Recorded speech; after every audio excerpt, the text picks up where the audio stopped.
En 1990, une adolescente bretonne a disparu sans laisser de traces, laissant ses parents sans réponse pendant plus de 20 ans. Mais 22 ans plus tard, son père feuillette un vieil annuaire scolaire de la jeune fille. Ce qu'il remarque à ce moment-là change tout. La brume marine arrive de l'Atlantique et recouvre la ville côtière de Pointe-du-Raz, en Bretagne, de son habituel linceul matinal. François Dubois se tient à la fenêtre de la chambre de sa fille, observant la brume qui tourbillonne autour du phare lointain. La beauté de cette petite ville, avec ses forêts anciennes et ses falaises spectaculaires surplombant l'océan, a toujours été une source de réconfort pour lui, jusqu'à ce que, il y a 22 ans, sa fille disparaisse sans laisser de traces. François se détourna de la fenêtre, ses yeux balayant la chambre intacte. Tout était exactement comme Amélie l'avait laissé ce jour de printemps 1990, quelques semaines après son baccalauréat. Des affiches sont encore accrochées au mur. Son bureau était toujours rangé avec ses manuels et ses cahiers. Son armoire est encore pleine de vêtements qui n'avaient pas été portés depuis plus de 20 ans. Il se souvient de la conversation qu'il a eue avec sa femme, Eliane, la nuit précédente. Ils avaient finalement convenu qu'après 22 ans, il devait accepter qu'Amélie ne revienne jamais. Elle représentait les aspirations de sa fille, son avenir qui n'a jamais vu le jour. Elle avait été acceptée à l'université de Rennes, où elle prévoyait d'étudier la biologie marine. En triant les manuels et les classeurs, François est tombé sur un livre qu'il n'a pas reconnu. L'annuaire du lycée d'Amélie, le livre des anciens. Étonnamment, il se rend compte qu'il ne l'avait jamais feuilleté auparavant. Dans les jours douloureux qui ont suivi sa disparition, ni lui ni Eliane n'ont supporté de voir le visage souriant d'Amélie capturé dans ces pages, figé dans le temps avec des camarades de classe qui ont continué à vivre leur vie. François s'assit sur le bord du lit et ouvrit l'annuaire. Le poids de l'album dans ses mains lui parut significatif, comme s'il, curieux, François passe à la section des profils individuels des élèves. Chaque élève avait une page avec une courte biographie et des citations personnelles. Il trouva la page d'Amélie et lut les mots qu'elle avait écrits alors qu'elle avait toute la vie devant elle. Merci à maman et papa d'avoir toujours cru en moi, à mes professeurs qui m'ont poussé à faire mieux et à ma meilleure amie Sophie. N'oublie pas de me rendre mon livre Le Jardin secret, édition classique illustrée. Vieille mamie, je t'aime pour toujours. François glousse, le son est pris entre douceur et amertume. La légèreté avec laquelle il s'adressait à Sophie était si caractéristique de leur amitié. Il a tourné la page pour trouver le profil de Sophie et lire ses rêves et ses aspirations. Sa biographie parlait de dynamisme, de réalisation des rêves et de défense de ses propres intérêts. François repense au livre dont Amélie lui a parlé. Le Jardin secret était son livre préféré depuis l'enfance. Elle en avait collectionné plusieurs éditions. Sophie l'avait-elle déjà rendu? Il ne se souvenait pas l'avoir vue parmi les affaires d'Amélie. Poussé par la curiosité, François commence à fouiller dans les cartons de livres d'Amélie. La poussière présente dans la pièce lui fait larmoyer et couler le nez. Il décide donc de transporter les cartons dans le salon où il pourra respirer plus facilement.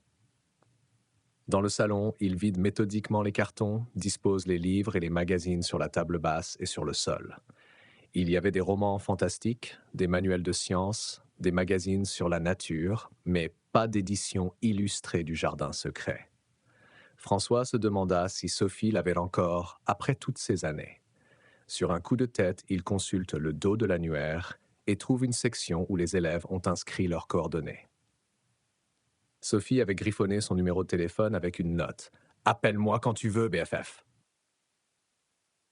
François prit son téléphone et composa le numéro, ne s'attendant pas à ce qu'il soit encore en service après 22 ans. Comme prévu, un message automatique l'informe que le numéro n'est plus en service. À ce moment-là, la porte d'entrée s'ouvre et Eliane entre portant des sacs d'épicerie du marché fermier. Elle s'arrête brusquement en voyant les livres et les magazines éparpillés dans le salon. « François, qu'est-ce que c'est que tout ça ?» Sa voix est tranchante de surprise et de quelque chose de plus profond. La douleur. « J'étais en train de fouiller dans les affaires d'Amélie comme nous l'avions prévu, explique Franck en se levant. Le visage d'Eliane se durcit. Ah, on s'est mis d'accord pour trier et ranger ses affaires, pas pour les éparpiller dans la maison. Je pensais qu'on allait enfin avancer, ne pas ressasser le passé. Je ne suis pas chez moi, Eliane. J'ai trouvé son annuaire et je cherchais quelque chose. Qu'est-ce qui peut bien être si important? Eliane pose ses sacs d'épicerie sur le comptoir de la cuisine, les gestes raides de colère. François lui montre l'annuaire en pointant du doigt la note d'Amélie sur le livre. Elle a parlé d'un livre que Sophie avait emprunté. J'étais curieux de savoir s'il se trouvait parmi ses affaires. Eliane soupire lourdement. Un livre? François, ça n'a plus d'importance. Les livres d'Amélie prennent la poussière. Il ne faut pas embêter Sophie avec ça. Elle a probablement oublié tout ça aussi. Tu sais où est Sophie maintenant? Demande François en changeant légèrement de sujet. Oui, je la vois parfois quand je suis en ville. Elle vit dans un camping-car ces temps-ci, répond Eliane en commençant à déballer ses courses. Je me suis dit que j'allais peut-être lui rendre visite, dit François timidement. Pas seulement pour le livre, bien sûr. Cela fait si longtemps que nous ne l'avons pas vue et elle était comme une famille autrefois. Eliane arrête ce qu'elle fait et se tourne vers lui. François, je ne peux pas faire ça aujourd'hui. Je n'ai rien contre Sophie, mais je ne suis pas prête à la voir maintenant. Hier soir, nous nous sommes mis d'accord pour faire le ménage et laisser tomber l'espoir. Aller voir Sophie aujourd'hui, c'est tout le contraire. Elle montre d'un geste le désordre qui règne dans le salon. Je vais rester ici et nettoyer tout ça. Préparer les choses pour le grenier comme nous l'avons prévu. Si tu veux y aller, c'est ton choix. François acquiesce, comprenant sa réticence. C'était une idée spontanée. J'irai seul. Eliane lui indique l'endroit où Sophie a l'habitude de garer son camping-car, mais l'avertit, ne la pousse pas trop, François. La disparition d'Amélie a dû la frapper durement, elle aussi. Elles étaient comme des sœurs.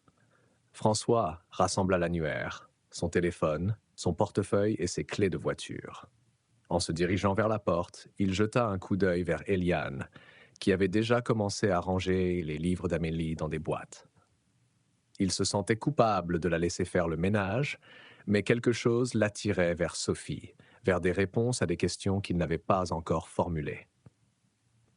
La porte se referma derrière lui et il sortit dans le matin brumeux de Pointe-du-Raz, l'annuaire serré contre sa poitrine. François emprunta les routes sinueuses de la Pointe-du-Raz, suivant les indications d'Eliane, jusqu'à l'aire de camping-car où vivait Sophie Durand. Le trajet dura une vingtaine de minutes et le conduisit à l'écart du centre-ville jusqu'à une modeste aire où plusieurs camping-cars étaient garés le long d'une bande surplombant une zone boisée. Il gara sa voiture et regarda autour de lui, essayant d'identifier celui qui pouvait être celui de Sophie. Il y avait environ une douzaine de camping-cars de taille et d'état différents. Certains avaient l'air d'être permanents, avec de petits jardins plantés à côté et des meubles d'extérieur installés. François s'est approché d'un homme qui lavait les vitres de son camping-car. « Excusez-moi, je cherche Sophie Durand. Savez-vous quel camping-car est le sien ?» L'homme pointe du doigt un camping-car bleu et blanc au fond du terrain. « C'est chez Sophie. Ah, c'est la maison de Sophie. Elle se tient à l'écart la plupart du temps. » François le remercie et se dirige vers le camping-car indiqué. Il était modeste, mais bien entretenu, avec une petite plante en pot près de la porte. Il respire profondément et frappe à la porte. Au bout d'un moment, la porte s'ouvre.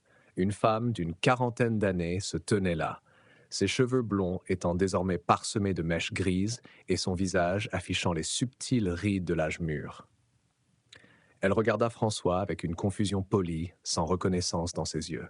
« Je peux vous aider ?» demanda-t-elle. François réalise en sursaut qu'ils ne se reconnaîtront pas.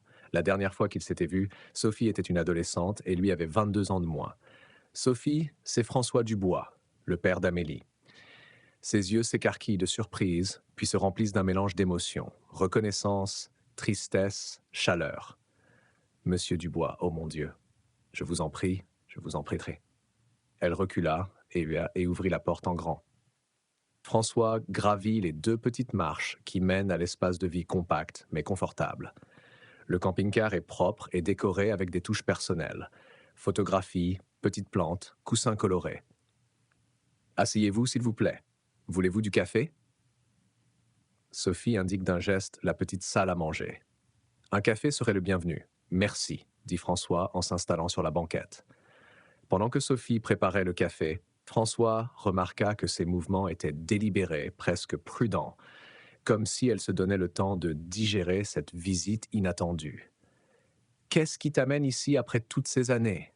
Demanda-t-elle en déposant une tasse fumante devant lui avant de s'asseoir de l'autre côté de la table. François sort l'annuaire qu'il a apporté avec lui. J'ai trouvé ça aujourd'hui en rangeant la chambre d'Amélie. Je me suis rendu compte que je ne l'avais jamais feuilleté. Les yeux de Sophie se fixent sur le livre. Je m'en souviens, dit-elle doucement en tendant la main pour toucher la couverture. François l'a ouvert à la page de profil d'Amélie et a pointé du doigt la note concernant le retour du livre. Elle a parlé de ce livre. Est-ce que vous lui avez rendu? L'expression de Sophie s'est adoucie en un sourire triste. Non, je ne l'ai pas fait. J'étais une fille très distraite à l'époque et Amélie le savait. Elle me taquinait toujours à ce sujet. Elle se leva et se dirigea vers un meuble situé sous son lit. Après avoir fouillé un moment, elle en sortit un exemplaire usé du Jardin secret, édition classique illustrée. J'oubliais toujours de le rendre, et après sa disparition, je n'ai pas pu m'en séparer. C'est la dernière chose que j'ai d'elle. Amy tient le livre avec précaution, comme s'il était fait d'un verre délicat. Cela vous dérangerait-il beaucoup que je le garde? Il m'est devenu très précieux au fil des ans. François acquiesce, comprenant parfaitement. Bien sûr, tu peux le garder. Il prit le livre lorsque Sophie le lui tendit et l'ouvrit délicatement.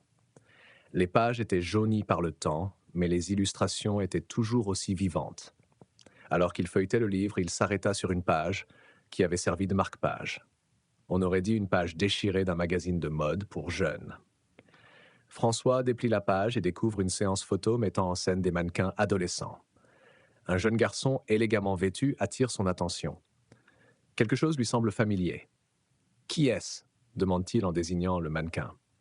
Sophie se penche pour regarder. « C'est Jérôme Mercier, dit-elle. Il était dans notre classe. » François se replonge dans l'annuaire et trouve la photo de Jérôme près de celle d'Amélie. Je m'en souviens maintenant. Il avait un sacré talent pour être mannequin à cet âge-là. Il est encore mannequin de temps en temps, d'après ce que j'ai entendu dire. Il a sa propre ligne de vêtements maintenant, a déclaré Sophie. François lève les yeux. Tu sais, Eliane a mentionné un jour que tu sortais avec Jérôme à l'époque. Je n'y ai pas prêté attention à l'époque. L'expression de Sophie change immédiatement. Ce n'est pas du tout vrai. Je ne suis jamais sorti avec Jérôme. En fait, je ne l'ai même jamais aimé. En fait, il a été proche d'Amélie pendant un certain temps. François est surpris. Amélie, elle et Eliane ne m'ont jamais parlé de Jérôme.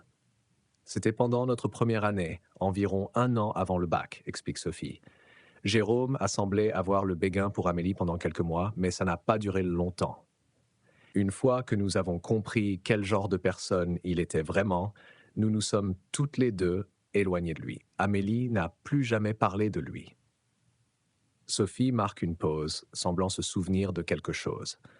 En fait, maintenant que j'y pense, je les ai vus parler quelquefois en terminale. Ils semblaient proches, ce qui est étrange car nous avions convenu qu'il était une mauvaise nouvelle. Amélie m'a même posé des questions bizarres à son sujet. « Quel genre de questions ?» demande François. Son intérêt est piqué. Elle m'a demandé si je pensais que quelqu'un comme Jérôme avait juste besoin d'aide pour changer, si peut-être il n'était pas aussi mauvais que nous le pensions.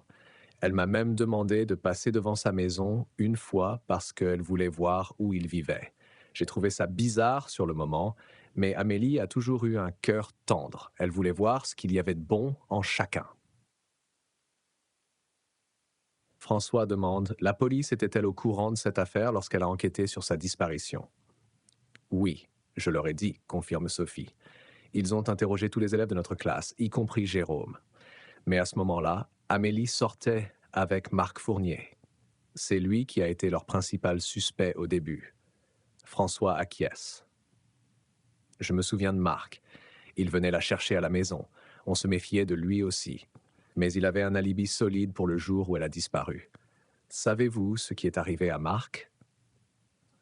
Aux dernières nouvelles, il a quitté la ville peu de temps après la disparition d'Amélie.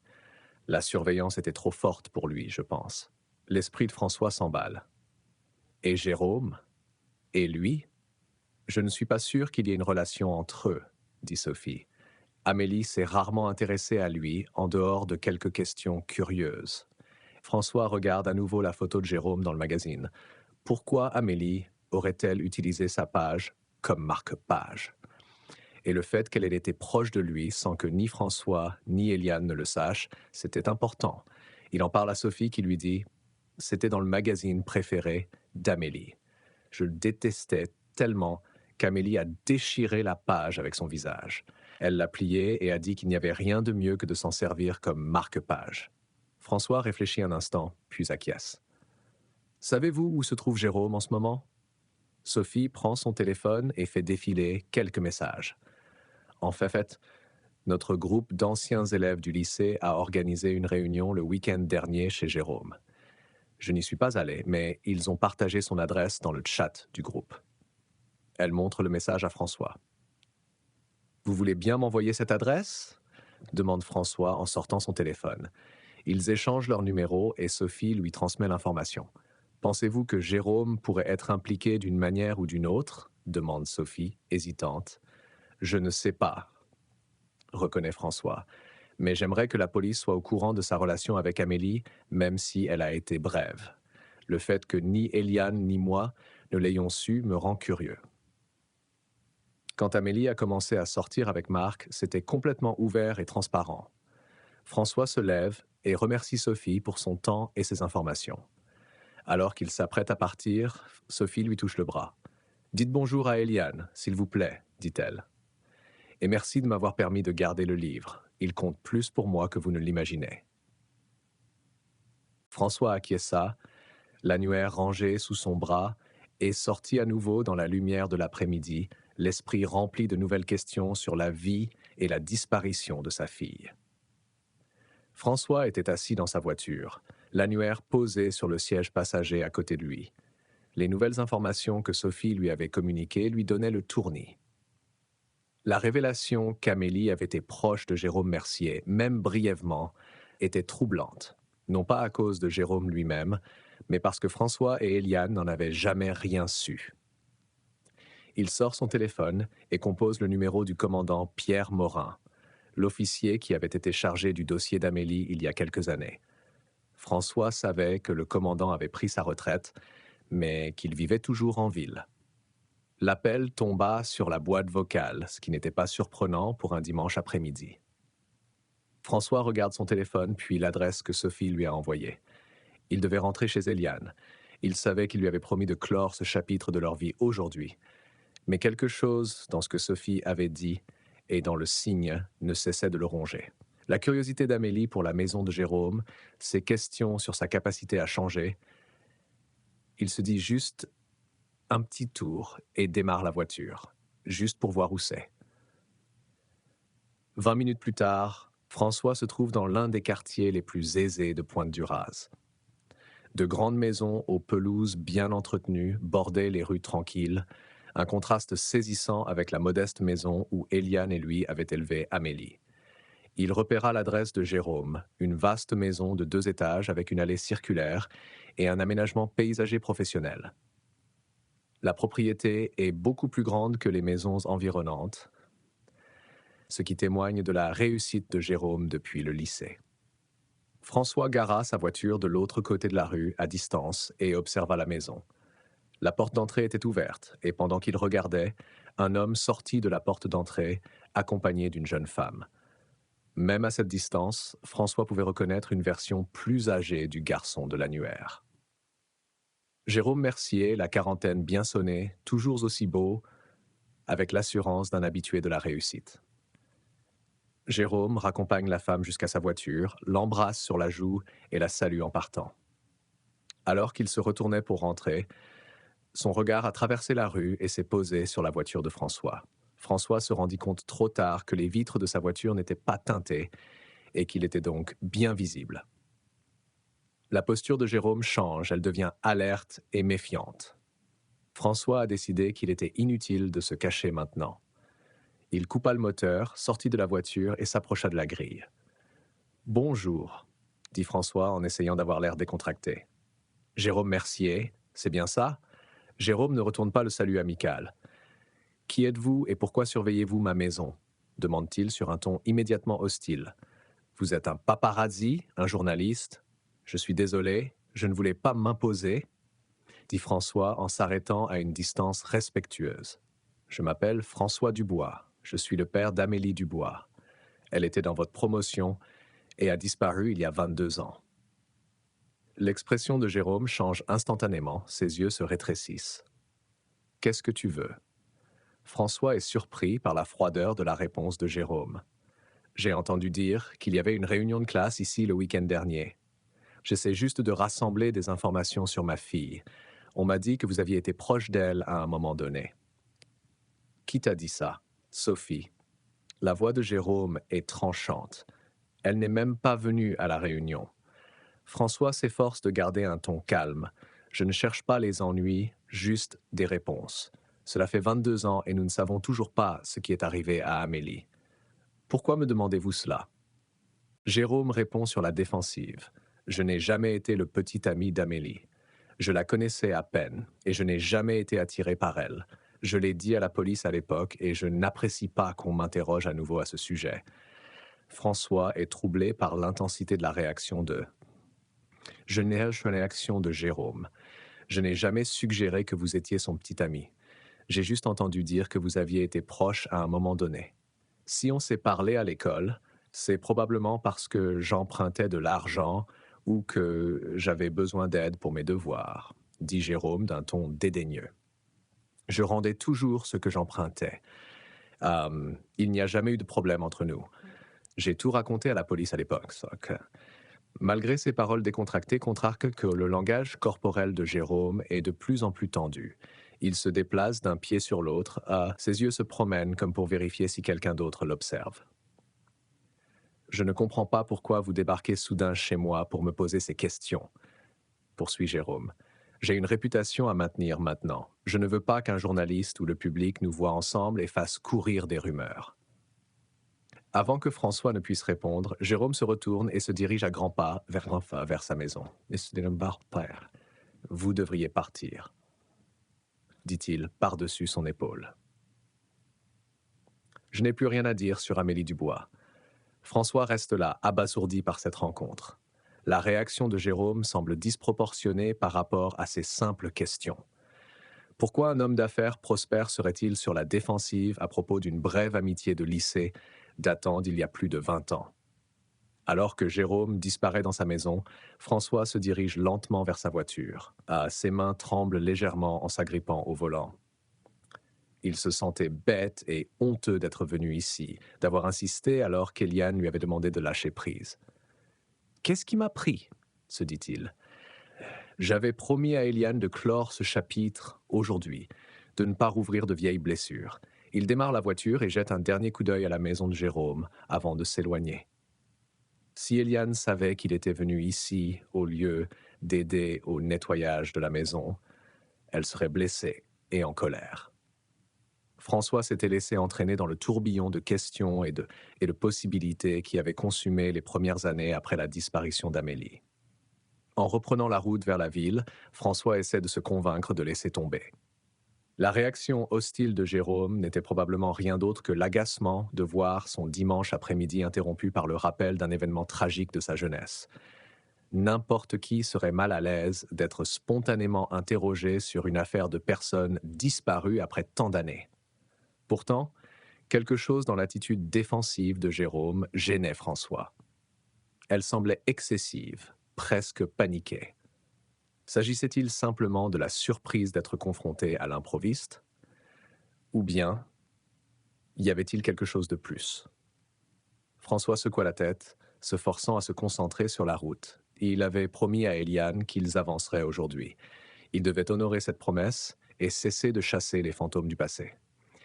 En reprenant la route vers la ville, François ne cesse de repenser à l'étrange rencontre avec Jérôme Mercier. L'hostilité de l'homme avait été inattendue et troublante. François savait qu'il devait rentrer chez Éliane, mais il ne pouvait se défaire du sentiment qu'il était tombé sur quelque chose d'important. Presque sans le vouloir, il se tourna vers les pompes funèbres de Pointe-du-Raz. Si Éliane et lui voulaient vraiment clore ce chapitre de leur vie, il était peut-être temps d'envisager un service commémoratif officiel pour Amélie, même s'il n'y avait pas de corps à enterrer. Les pompes funèbres sont silencieuses lorsque François y pénètre. Une réceptionniste au visage doux l'accueille et, après avoir pris connaissance de son projet, lui remet des brochures détaillant les services et les prix. François la remercie et, brochure en main, retourne à sa voiture. Alors qu'il ouvre la portière de sa voiture, un mouvement de l'autre côté de la rue attire son attention. Jérôme Mercier se dirigeait vers une quincaillerie. Puis, quelques instants plus tard, il réapparaît à la caisse, tenant une boulette et une petite boîte en bois. François se fige. Son regard s'arrêta sur Jérôme qui chargeait les objets dans sa voiture. François se réfugie dans sa propre voiture, ne voulant pas être vu. Dans son rétroviseur, il observa Jérôme qui se dirigeait vers le fleuriste, situé à côté de la quincaillerie. Quelques minutes plus tard, Jérôme en ressort avec un bouquet de jacinthes blanches. Des jacinthes blanches, les fleurs préférées d'Amélie. Un frisson parcourt l'échine de François. Il pouvait s'agir d'une coïncidence, bien sûr. Beaucoup de gens aimaient les jacinthes blanches, mais avec le comportement antérieur de Jérôme et la pelle. Le cœur de François bat la chamade lorsque Jérôme place les fleurs dans sa voiture et s'en va. Sans se permettre de penser aux conséquences, François démarra sa voiture et suivit à bonne distance. Jérôme a traversé la ville, puis a emprunté la route côtière menant à Falaise de Whitlow, une région connue pour ses vues spectaculaires sur l'océan et les quelques propriétés de vacances disséminées le long de ses pentes boisées. François se tient à distance, ne voulant pas être repéré. Jérôme finit par s'engager dans une allée privée menant à un petit gîte perché au bord de la falaise. François passa devant, puis gara sa voiture un peu plus loin, à l'abri des arbres. Il regarda Jérôme déverrouiller la porte du gîte et entrer à l'intérieur. Quelques minutes plus tard, Jérôme est ressorti avec un bidon d'eau.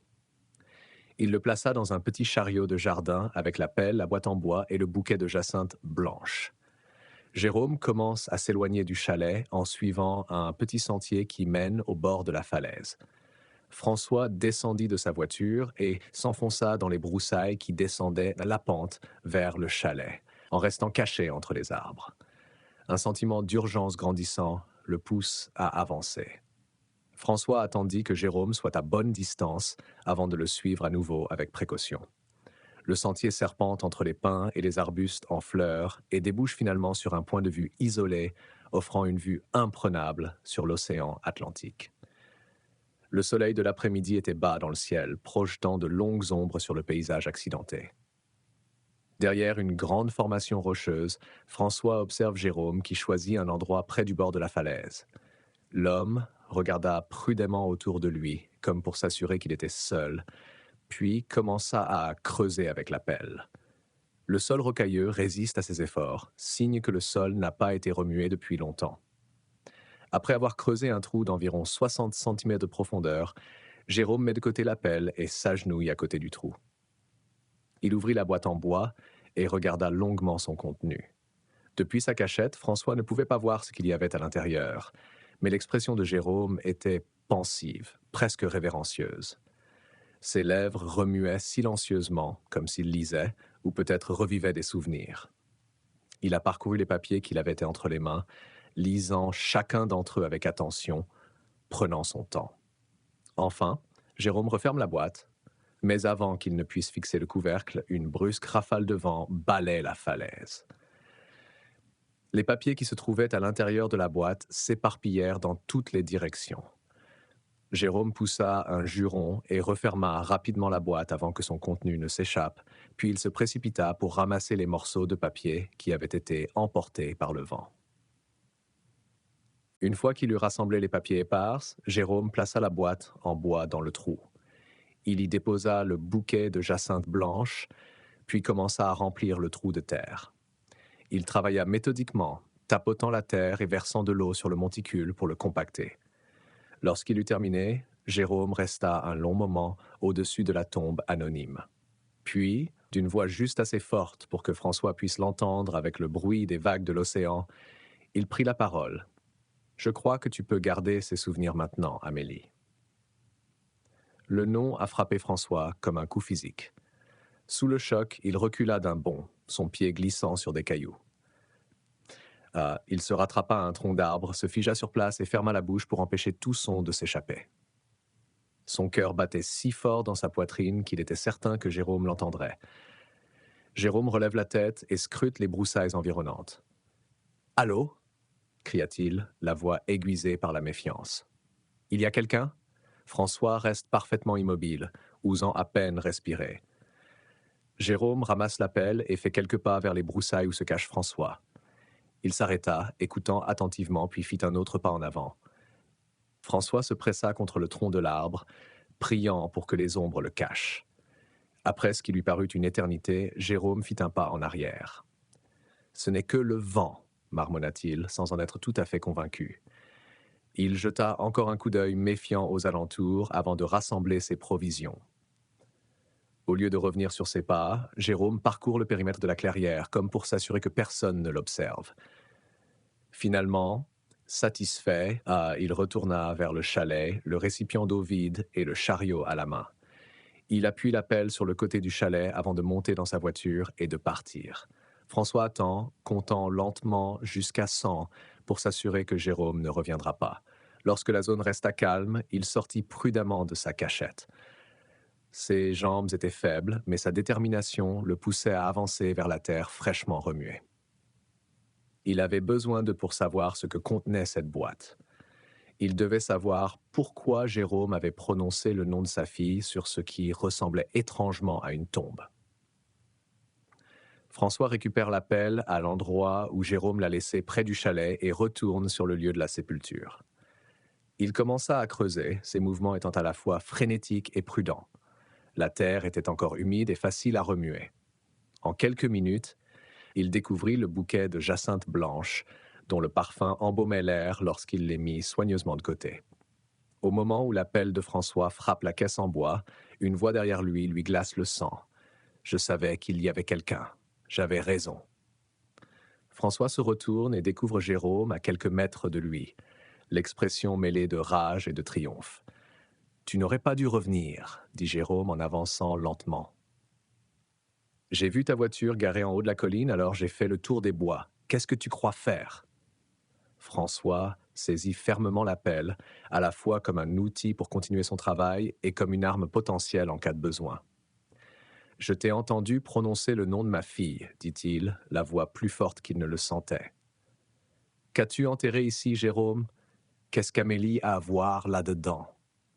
Le visage de Jérôme se déforme. « Tu ne sais pas de quoi tu parles, tu ne devrais pas être ici. » François se retourne vers le trou partiellement creusé, bien décidé à découvrir la boîte. « Je vais découvrir ce qu'il y a là-dedans. »« Arrêtez !» crie Jérôme en sortant un pistolet. « Lâchez la pelle !» François a immédiatement levé les mains en l'air et Jérôme s'était lancé vers l'avant, saisissant la pelle des mains de François. De sa main libre, Frank a rapidement sorti son téléphone de sa poche. « J'appelle la police. Il faut qu'ils voient ça. Allez-y, tirez sur moi si vous voulez.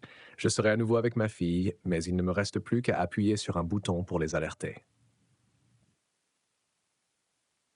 Avec une rapidité inattendue, Jérôme arrache le téléphone des mains de François et le fait glisser dangereusement près du bord de la falaise. « Non !» cria François. Il s'élança vers l'avant, arracha le pistolet des mains de Jérôme et l'envoya valdinguer sur la falaise. Puis il s'est jeté sur le téléphone, ses doigts se refermant sur lui juste à temps avant qu'il ne glisse sur le bord. Sans hésiter, il appuya sur la touche SOS, sachant que cela alerterait les services d'urgence et transmettrait sa position. « Arrête, Jérôme !» supplie François, qui recule devant l'homme de plus en plus instable. « La police arrive. Dis-moi la vérité. Amélie est morte. Il n'y a plus rien à faire. Cacher la vérité n'apportera rien de bon à personne. »« Tu ne comprends pas, » s'écrie Jérôme, le visage rougi par l'émotion. « J'ai encore toute la vie devant moi, mon entreprise, ma réputation. Je ne peux pas laisser cela tout gâcher. »« As-tu tué ma fille ?» François demande directement, la voix brisée. Et si tu l'aimais, pourquoi lui faire du mal? C'était ma seule enfant. L'expression de Jérôme se déforme. Je n'ai jamais su ce que je ressentais pour elle, avoue-t-il, la voix tendue. Elle aurait dû mieux s'occuper d'elle-même, s'éloigner de moi. Et si tu avais aimé ta fille, tu l'aurais mieux protégée. Qu'est-ce que tu racontes? Demande François horrifié. Tu ne comprends pas. Tu ne l'as jamais connue comme je l'ai connue, dit Jérôme, les mots s'enchaînant plus rapidement. Il tenait la pelle fermement, les jointures blanches. Tu n'as pas vu la façon dont elle me regardait. Elle revenait sans cesse. Alors, pourquoi? Pourquoi n'avez-vous rien dit quand elle a disparu? Demande François. Pourquoi avoir enterré tout cela ici, comme il y a la fin? Crache Jérôme, les yeux brillants d'une émotion que François ne parvient pas à nommer. D'un mouvement brusque, Jérôme s'élança à nouveau, déséquilibrant François avec la pelle et le saisissant à la gorge. François, plus âgé et moins fort physiquement, ne peut se défaire de l'emprise de Jérôme. Il halète, tandis que les doigts du jeune homme se resserrent autour de son cou. Au moment où les spots commencent à danser devant les yeux de François, le son lointain des sirènes de police se fait entendre. La poigne de Jérôme se desserre légèrement et il regarde vers le bruit, paniqué. Plusieurs voitures de police remontaient à toute allure l'allée privée, leurs sirènes perçant le calme de la côte. François halète et Jérôme desserre son étreinte sur sa gorge sous l'effet de la surprise. En quelques instants, les policiers les encerclèrent, armes au poing. Lâchez-le et reculez en mettant vos mains en évidence, ordonne un officier. Jérôme lâche François et lève lentement les mains, la pelle tombant au sol. Deux agents s'interposent immédiatement et attachent les poignets de Jérôme avec des menottes, tout en lui récitant ses droits. Franck s'affaisse au sol, frappé toussant et se massant la gorge. « Vous allez bien, monsieur ?» Une femme officier aide François à se relever. « Oui », réussit François à la voix rauque. « Merci. » Tandis que les agents conduisent Jérôme vers une voiture de police, François montre du doigt la terre fraîchement remuée. Il vient d'enterrer quelque chose là. Il vient d'enterrer quelque chose là. Il a mentionné le nom de ma fille, Amélie Dubois. Elle a disparu il y a 22 ans. L'expression de l'officier devient sérieuse. Dubois, je me souviens de cette affaire. Je vais faire venir le commissaire Dupont. Tandis que quelques agents s'activent pour sécuriser les lieux, le commissaire Dupont s'approche de François et lui rend son téléphone. « Monsieur Dubois, je suis le commissaire Dupont. Pouvez-vous me dire ce qui s'est passé ici ?» François explique tout. La recherche de l'annuaire, la visite à Sophie, sa rencontre étrange avec Jérôme chez lui, et comment il a suivi Jérôme jusqu'à cette falaise. Je sais que je n'aurais pas dû le suivre, avoue François, mais quand je l'ai vu acheter une pelle et des jacinthes blanches, les fleurs préférées d'Amélie, j'ai senti que quelque chose n'allait pas. Le commissaire Dupont acquiesce. « Vous avez dit qu'il avait enterré quelque chose ici ?» François montre le monticule de terre fraîche. Il a enterré une boîte en bois et les fleurs. Avant cela, le vent a fait tomber des papiers de la boîte et il les a ramassés. Et il a dit quelque chose à propos d'Amélie qui gardait ses souvenirs. Le commissaire fait signe à l'équipe médico-légale qui vient d'arriver. Voyons ce que nous avons. Pendant que l'équipe de la police scientifique fouille soigneusement le site, François observe la scène avec une appréhension croissante. Le premier objet découvert est le bouquet de jacinthes blanches, encore frais et immaculé. Sous le bouquet se trouve la boîte en bois. Le technicien en chef de la police scientifique a ouvert la boîte avec précaution, révélant son contenu au commissaire Dupont. Il y avait à l'intérieur une pile de papier, des notes manuscrites, des photos, et ce qui semble être des messages textuels imprimés, tout légèrement jaunis par l'âge. Il y avait également une petite poupée en laine faite à la main qui ressemblait à celle que les enfants fabriquent dans les cours d'artisanat. Jérôme vient de l'enterrer, explique François, mais il a dit qu'Amélie pouvait la voir maintenant, ce qui signifie qu'il a gardé ces choses chez lui pendant tout ce temps. Le commissaire Dupont a mis des gants et a commencé à examiner le contenu de la boîte. Les premiers éléments sont des impressions de SMS entre Jérôme et Amélie, datant de l'époque où ils étaient au lycée. Au fur et à mesure que la commissaire les lit, son expression devient de plus en plus troublée. « Monsieur Dubois, Ces messages suggèrent que Jérôme et Amélie ont eu une relation secrète pendant le lycée, dit-elle doucement. Il semble qu'elle ait été compliquée. François se rapproche pour voir. Les messages révèlent une relation que ni lui ni Eliane ne connaissaient. Selon les textes, Jérôme et Amélie étaient sortis une fois avec un groupe d'amis, Jérôme demandant expressément à Amélie de ne pas emmener Sophie. Lors de cette sortie, Jérôme avait embrassé Amélie sans son consentement. Les messages montrent la contrariété initiale d'Amélie, suivie d'un changement progressif. Elle semblait attirée par Jérôme malgré ses réticences, convaincue qu'il avait simplement besoin de quelqu'un qui l'aime et qui croit en lui. Amélie a répété à Jérôme qu'elle pensait qu'il pouvait changer et devenir quelqu'un de meilleur. Mais les réponses de Jérôme étaient manipulatrices, utilisant son affection sans jamais s'engager avec elle. Cela a duré près d'un an, note le commissaire Dupont en feuilletant d'autres messages. Puis, Amélie a essayé de mettre fin à la situation. Les derniers messages montrent la frustration croissante d'Amélie face à cette relation toxique. Lorsqu'elle a finalement rompu et commencé à sortir ouvertement avec Marc Fournier, les messages de Jérôme sont devenus de plus en plus désespérés, puis furieux. Parmi les photos contenues dans la boîte, plusieurs ont fait reculer François d'horreur. Des photos explicites d'Amélie, prises alors qu'elle semblait être attachée. L'arrière-plan montrait un intérieur rustique qui correspondait au chalet d'où Jérôme venait de sortir, ainsi que divers endroits dans les bois environnants. Le commissaire Dupont recouvre rapidement ces photos, mais les retourne pour en examiner le dos. Sur chacune d'entre elles, une écriture manuscrite, celle de Jérôme, suppose-t-on, a été tracée au dos. Sur l'une d'entre elles, la même phrase a été répétée des dizaines de fois, remplissant tout le dos. « Tu dois encore m'aimer.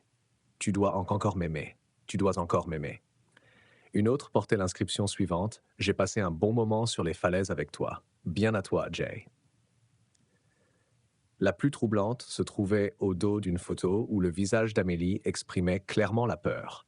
Jérôme y avait écrit une note décousue expliquant qu'il n'arrivait plus à tenir en place, que des gens étaient à la recherche d'Amélie et qu'elle, désignée par un juron, refusait de discuter avec lui.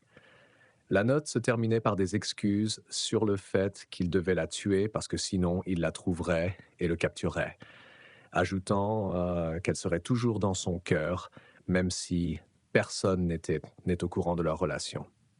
Nous devrons interroger Jérôme sur les détails de la façon dont il a tué Amélie, dit tranquillement le commissaire Dupont à un autre officier. Il ne le dit pas explicitement dans ses notes.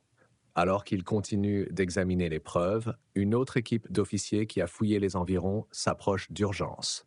« Commissaire, nous avons trouvé quelque chose, » dit l'une d'elles, la voix sombre. À environ 4,5 mètres d'ici, il y a une zone où la composition du sol est différente. Nous avons fait une fouille préliminaire et nous avons trouvé des fragments d'os. Les jambes de François se dérobent sous lui et il s'effondre sur le sol. Après 22 ans d'incertitude et de faux espoirs, la terrible vérité se fait jour. L'équipe médico-légale a élargi ses recherches, creusant avec précaution dans la zone indiquée. Au fil de l'après-midi, il découvre de plus en plus de restes d'Amélie. Le commissaire Dupont s'approche de François, qui observait silencieusement les fouilles. « Monsieur Dubois, voulez-vous que nous appelions votre femme? Elle doit être au courant. » François a hoché la tête d'un air engourdi. « Oui, et s'il vous plaît, contactez aussi Sophie Durand. C'était la meilleure amie d'Amélie. Elle mérite de savoir. » En attendant l'arrivée d'Eliane et de Sophie, le commissaire propose à François d'attendre à la gare, mais celui-ci refuse. « Non, il faut que je reste ici, » dit-il fermement. Il faut qu'il voie ça, tout ça, avant de bouger quoi que ce soit. Ah, ça fait 22 ans que nous attendons des réponses. Je dois aller jusqu'au bout. Lorsqu'Eliane arrive 1 heure plus tard, son visage est pâle de stupeur. Elle se précipite vers François et ils se serrent l'un contre l'autre, pendant que le commissaire Dupont lui explique gentiment ce qu'ils ont trouvé. Sophie arrive peu après, les yeux rougis d'avoir pleuré pendant le trajet. Ils se tiennent tous les trois au bord de la scène de crime, unis dans le chagrin, alors que l'étendue de ce qui est arrivé à Amélie est révélée. Eliane se tourne vers le commissaire, la voix tremblante mais déterminée. « Nous voulons déplacer sa dépouille d'ici. Elle mérite une sépulture digne de ce nom dans un endroit paisible, pas dans ce lieu horrible où il l'a laissée. Nous ferons le nécessaire dès que l'équipe médico-légale aura terminé son travail, lui a assuré le commissaire Dupont. Cela ne devrait pas prendre plus d'un jour ou deux. Sophie s'est approchée de la preuve osseuse, les larmes coulant sur ses joues. Sa voix s'est brisée lorsqu'elle a murmuré « Pourquoi ne m'as-tu rien dit, Amélie? Nous étions meilleurs amis. J'aurais pu t'aider. On parlait des filles qui tombaient amoureuses de gars comme Jérôme et on riait ensemble. Je ne comprends pas. » Alors que le soleil commence à se coucher sur l'Atlantique, projetant de longues ombres sur la falaise, François, Eliane et Sophie veillent sur la dépouille d'Amélie. Enfin retrouvée après 22 ans de recherche, d'attente et d'interrogation. Elle rentre à la maison, chuchote François en tenant fermement la main d'Eliane. Elle rentre enfin à la maison. Une semaine plus tard, une petite flottille de bateaux s'est rassemblée au large de la pointe du Raz, juste en dessous de falaise de Whitlow. La journée est exceptionnellement claire pour la côte bretonne et le soleil brille sur les douces vagues de l'océan Atlantique. Dans le bateau de tête se trouvent François et Eliane Dubois, ainsi que Sophie Durand, le commandant Ron Keller, sorti de sa retraite pour apporter son soutien, et le commissaire Dupont, qui a supervisé la résolution finale de l'affaire d'Amélie. Dans les bateaux qui suivent, on retrouve les anciens camarades de classe d'Amélie, ses professeurs et le proviseur du lycée Saint-Malo. La nouvelle de l'arrestation de Jérôme Mercier et de la découverte des restes d'Amélie s'était rapidement répandue dans la petite ville côtière, ébranlant une communauté qui ne s'était jamais complètement remise de sa disparition 22 ans plus tôt. François se tient à l'avant du bateau, une petite urne dans les mains. Après mûre réflexion, Eliane et lui ont décidé de ne pas procéder à un enterrement traditionnel dans un cimetière. Ils ont choisi de disperser les cendres d'Amélie dans l'océan, libérant ainsi son esprit de l'endroit où il avait été confiné pendant si longtemps. Aujourd'hui, nous sommes réunis pour dire enfin au revoir à Amélie Dubois, a commencé le ministre. Pendant 22 ans, sa famille et ses amis ont porté le poids de son absence, la douleur de ne pas savoir.